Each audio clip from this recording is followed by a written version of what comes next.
I'm Daniel Andrews, owner and creator of Andrewsfootball.com. Welcome to my video breakdown of the Philadelphia Eagles. If you're new to my channel, there's this button right down here. See it? Bam! Hit that button. Become one of the greatest people on planet Earth. My channel is scientifically proven to make all your wildest dreams come true. So here's how my breakdowns videos work. I break down what I like.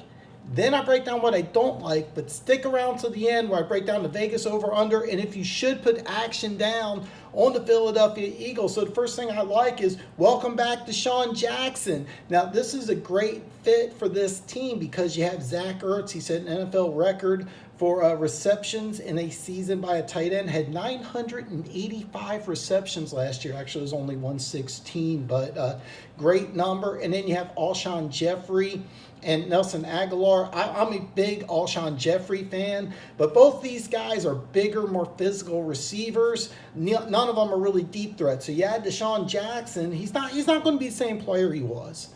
But I guarantee you there'll be about 1 or 2 games where you'll see the following stat line, something like 4 catches, 140 yards, 2 touchdowns. He's going to have that deep scoring threat, which you currently don't have. So bottom line, 3rd and 5, you can go Alshon Jeffrey. You have Zach Ertz.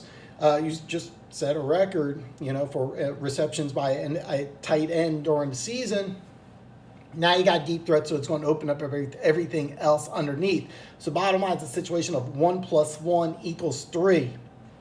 If you're looking for Desean Jackson to have a huge stat year, I don't think that's going to happen. I think that really the guys who are going to benefit are going to be Alshon Jeffrey and Zach Ertz. Of course, if Zach Ertz, has any more receptions, if he has more receptions than he did last year, I would be shocked. But I think Aguilar and Jeffrey, those are going to be guys who really benefit because you can't just play tight coverage because he'll just blow the roof off the whole thing. So I love this fit.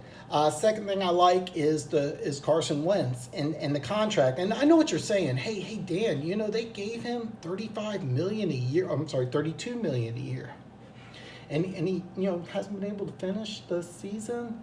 I'm gonna tell you this right now. Jared Goff's going to get a lot more.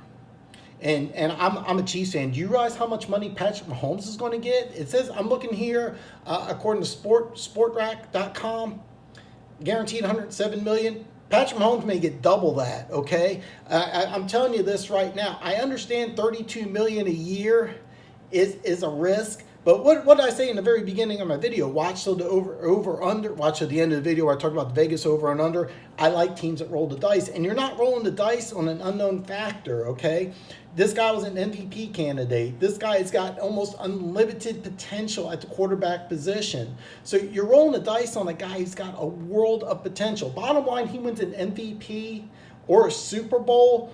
$32 million is going to look like a bargain basement number. In a couple of years from now, $32 million is going to be middle of the pack. I'm not joking about this. Mahomes may get $50 million a year, okay? So I like the fact that you signed him early, and he signed up till 2025. Smart move by the Philadelphia Eagles. Plus, I love Wentz's upside. This is a big, strong kid who can make almost every single throw. Now you add a deep threat in Desean Jackson. I mean, let's look at some of his numbers from last year, okay? 69.6% completion percentage, 70. 3,074 yards, 21 touchdowns, 7 interceptions. So 3-to-1 touchdown to interception ratio, 70% completion percentage, 279.5, just round up to 280 yards a game. If he was healthy the whole year, that's over 4,400 yards. All right, so the stats are really great for when he played. So I absolutely love Carson Wentz as a prospect, as a player. Plus, even though the contract sounds really big, it's really not. Don't let it confuse you. I know $32 million a year sounds like a big number. A couple of years from now, it's going to be middle of the pack. So I like the contract, and I like the fact that you signed him early. Smart move, Eagles. Third thing I like is the offensive line, okay? You got Pro Bowlers in Lane Johnson and Brandon Brooks, my mistake. And then All-Pro Jason Kelsey, and then Jason Peters is on the left side. He's probably a top 10 left tackle, even though he is 75 years old. Sorry, he's not. He's 36, he'll be 37. It's kind of a shame because even though he's a top 10 tackle, he's probably the third best left tackle in this division. Trent Williams, Tyron Smith, or I'm sorry, they're probably better players, even though Trent Williams missed a large part of the season. Tyron Smith has injuries. Rambling on here. Bottom line, you traded up from 25 to 22 to get the best left tackle in football, Andre Dillard. He gets to learn behind Jason Peters, who may be en route to Canton. I don't know. It's borderline. And then Pro Bowler Lane Johnson. Lane Johnson, actually probably a better athlete, because if you don't know his story, he was actually a tight end and just got bigger and bigger and bigger. And then they're like, hey, why don't you play offensive line, make millions? Okay, so a smart move by him, by the way. He ended up being the third player chosen in the draft. And this offense is creative enough that they'll find a way to get Andre Dillard in, or he'll sit for a year behind two really, really good players, learn the craft. At Washington State, did you know last year Washington State threw the football only 4 times the whole year? Okay, I made that up, but if you ever watched Mike Leach at Washington State or at Texas Tech, they throw the ball all the time. So he's really athletic and very good in pass protection. That's something that's very rare. Getting the best left tackle in football at 22 is a smart move. So recap what I like about the Philadelphia Eagles. I love Desean Jackson. I love Desean Jackson coming back, because the one thing the Eagles really needed on this offense was a deep threat. They got one. I love it. It's like a 1 + 1 = 3. Don't expect big numbers, but I think Alshon Jeffrey, Nelson Aguilar, those guys' numbers will probably increase. I absolutely love Carson Wentz. The potential on this kid is sky high. This guy can do almost everything that you want a quarterback to do on the field. He's big, he's strong. He's about 6'5", 240. He's not quite the athlete of Josh Allen or Cam Newton, but he can move.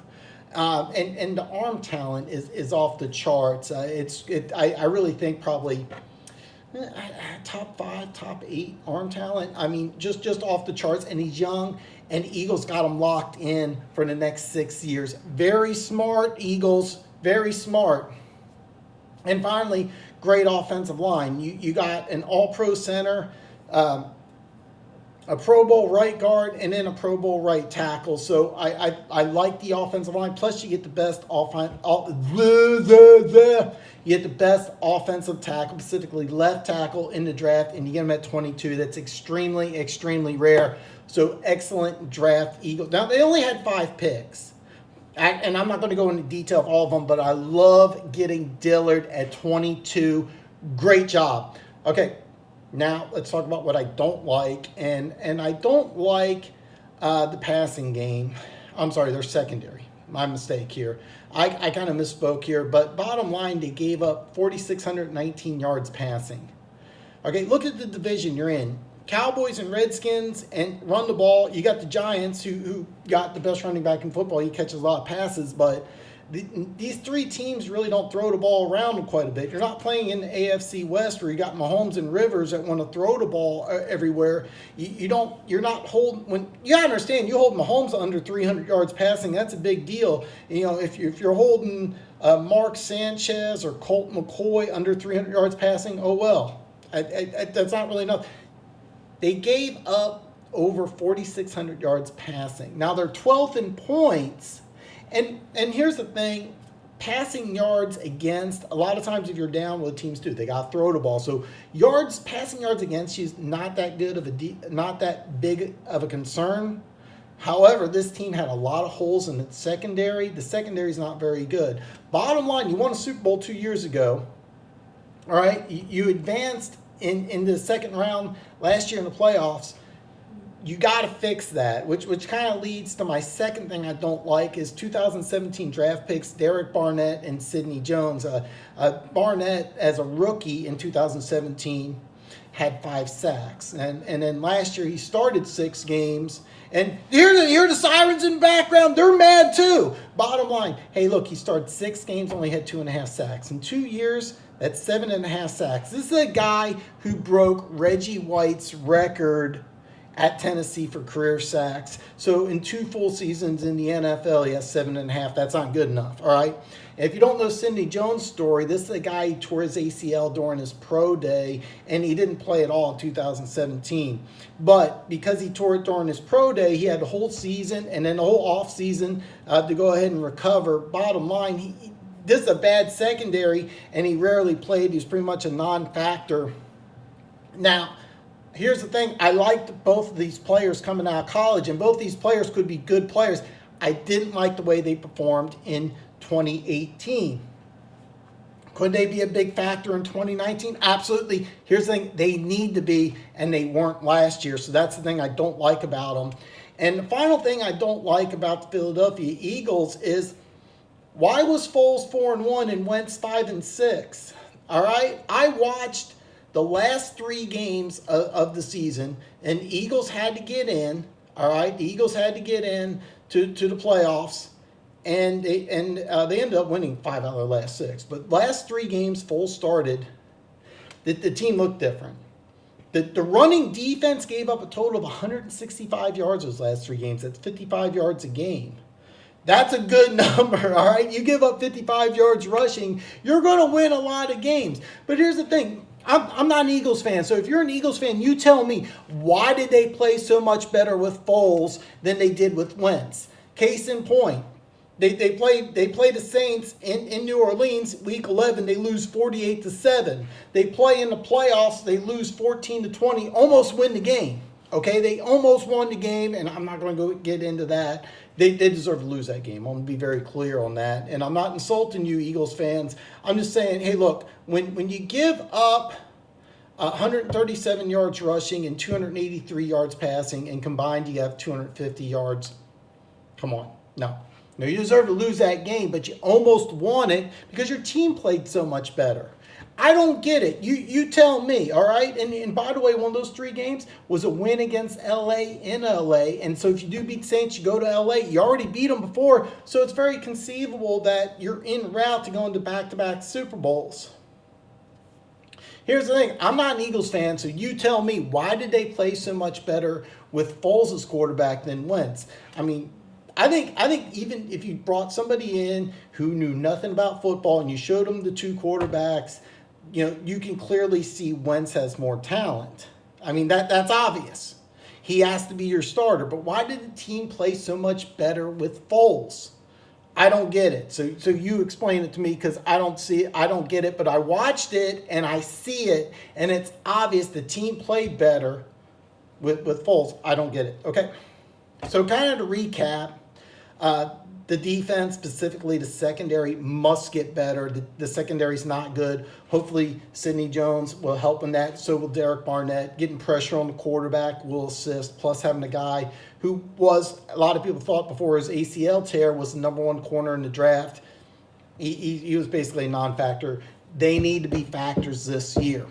Okay, and then finally, why were you 4-1 with Foles and 5-6 with Wentz? It doesn't make any sense. Eagles fans, you tell me. So those are the 3 things I don't like about the Philadelphia Eagles. Now, I said stick around to the end while I break down the over-under. The over-under went from 9.5 to 10. Currently, it's split even. It's -110 for both, which is standard. Okay, so basically you have to wager $110 to win 100, whether you bet on them to win over 10 games or under 10 games. Now, I like 10. When I broke down the schedule, just looking at it, I'm like, 10 seems like a good number. Now, keep in mind, I think this team's going to be much better than they were last year. You got Jones and Barnett. Both those guys should be better. I already explained how much I love Desean Jackson coming back. The schedule is brutal. All right, the schedule is brutal. I'm going to break it down real fast. They have a 3-game stretch in November, a home stretch. Home against the Bears, home against the Patriots, home against the Seahawks. That is tough. I mean, you're going into that stretch going, man, I hope we can get 2 out of 3. You know you're not winning all 3. Normally you get a 3-game stretch. When you're a team as good as the Eagles, you're thinking to yourself, nail all 3. But I said I'm going to pick one. I'm going to pick over or under. I actually like the over, and the reason being is that you have a 13-win season and you won Super Bowl 2017, then drop down. I did my video on the Bears where you went from 5 wins to 12 wins. Of course, that's going to jump down. So you went from 13 wins to 9 wins last year. Does it make sense that's going to jump up when they appear to be better on paper anyway? I can easily just say, hey, they won 13 one year, 9 one year, 11 in the middle. And that's kind of what I'm thinking, is that this team's going to win about 10 or 11 games. They could go 13-3. They really could. I think they're much better on paper than they were last year. This is a good football team. This is a scary football team. So, hey, look, Eagles fans, you should be really excited because on paper, you're better than the team that almost got through the divisional round, almost got to the NFC Championship last year. So, hey, this is a good football team. You're probably going to the playoffs. Over, under, I like 10. I don't love it, but if you're a hardcore Eagles fan, take the over. What you got to lose? I think worst case scenario, you get pushed, okay? So listen, if you're a subscriber to Andrews Football, you already know you're one of the greatest people on planet Earth. All your wildest dreams are going to come true. But if you're new to my channel, check this out. Look. Bam! Hit that button. Become one of the greatest people on planet Earth. My channel is scientifically proven to make all your wildest dreams come true. Check out some awesome stuff on my playlist. I got some great videos here. Take a look. I got more NFC East videos. Hey, happy Monday. Wednesday, I'm going to break down the Indianapolis Colts. So, hey, I'll see you Wednesday.